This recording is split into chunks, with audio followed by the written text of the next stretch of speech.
आपको तस्वीरें सबसे पहले आज सुबह के दिखा देता हूं। मेरे पीछे सिलक्यारा टनल का ये प्रवेश द्वार, और इस प्रवेश द्वार के अंदर जो ऑगर मशीन फिट थी, जो उसके ब्लेड फंसे हुए थे, उस ब्लेड को पूरी तरीके से निकाल दिया गया है और अब आगे मैनुअल ड्रिल की तैयारियां शुरू। किसी भी वक्त मैनुअल ड्रिल शुरू हो सकता है। और रेड माइन जिसका जिक्र हम करते हैं, जो कई जगहों पर हालांकि ये कोल माइंस में प्रतिबंधित है, लेकिन उस तकनीक का इस्तेमाल किया जाएगा आगे बढ़ने के लिए। और आर्मी इंजीनियरिंग की एक यूनिट है जो इसको मॉनिटर करेगी। लेकिन पैरेलली एक काम और, जरा ऊपर की भी तस्वीरें हरिंदर दिखाइएगा, पैरेलली एक काम और वर्टिकल ड्रिल को लेकर एक जो अल्टरनेटिव पाइप था वो 70 मीटर तक कल रात ही पहुंचा दिया गया था। हालांकि 8 इंच का वो पाइप था, ये देखने के लिए कि रास्ते में कोई ऑब्स्ट्रक्शन, कोई रुकावट तो नहीं है। और जो दूसरी वर्टिकल ड्रिल जो 1.2 मीटर डायमीटर की है, उस पाइप को 30 मीटर के आसपास जो है पहुंचा दिया गया है। ये वर्टिकल ड्रिल लगातार जारी है, यानी दो मोर्चों पर ये पूरा काम चल रहा है रेस्क्यू का।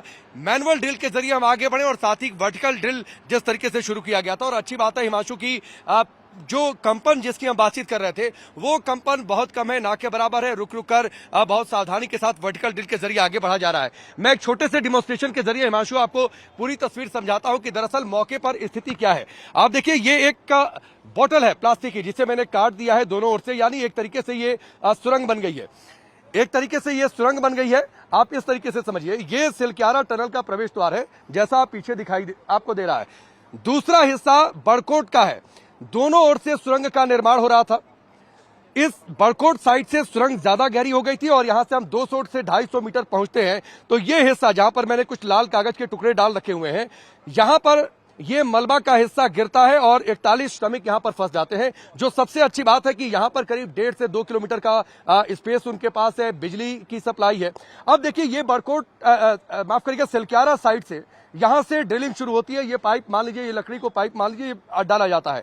लेकिन आखिरी के दौर में जब हम आते हैं तो वहां पर मेटल पार्ट्स मिलते हैं, वहां पर गार्डर्स मिलते हैं, हैवी ऑब्स्ट्रक्शंस मिलते हैं। और वहां पर आने के बाद जो है, जो ब्लेड था ऑगर का, वो ब्लेड टूट जाता है। इसके बाद प्लाज्मा कटर, गैस कटर को मंगाया जाता है और यहां से करीब 50 मीटर की दूरी, यानी यहां पर जो लाल टुकड़ा दिखाई दे रहा है, इस हिस्से से इस हिस्से तक ये 50 मीटर की दूरी जो है वो कवर करने के बाद अब यह तय किया जाता है कि मैनुअल ड्रिल के जरिए आगे बढ़ेंगे। लेकिन ये जो पहाड़ी का ऊपर हिस्सा है, जो सिलक्यारा टनल के ऊपर का हिस्सा है, यहां पर दो जगह से वर्टिकल ड्रिल शुरू की जाती है। एक जगह ये देखने के लिए 8 इंच का कि क्या रास्ते में कोई ऑब्स्ट्रक्शन है, नहीं है, क्या है। हालांकि थोड़ी दूरी पर 70 मीटर जाने के बाद पानी का स्रोत भी मिला है, यह भी जानकारी मिली है।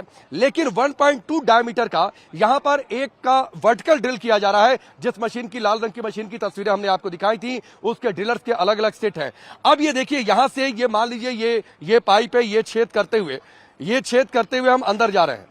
ये हम 30 मीटर की दूरी पर पहुंच चुके हैं। 30 मीटर की दूरी से जैसे ही हम आगे बढ़ते हैं और ये पूरा जो पहाड़ी का हिस्सा है वो हम ड्रिल कर लेंगे, कोई रुकावट नहीं आती है।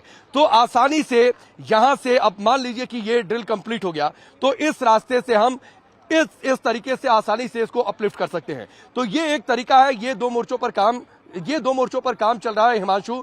दोनों मोर्चों पर फोकस है पूरी तरीके से एजेंसियों का।